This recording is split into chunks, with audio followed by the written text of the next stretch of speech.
পাবেন।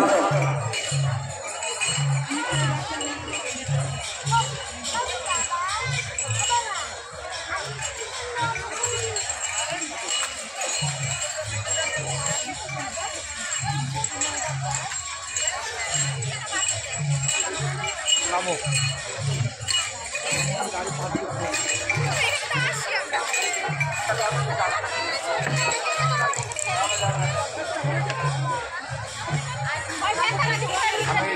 গাড়ি ওইদিকে ফাঁকা জায়গা আছে।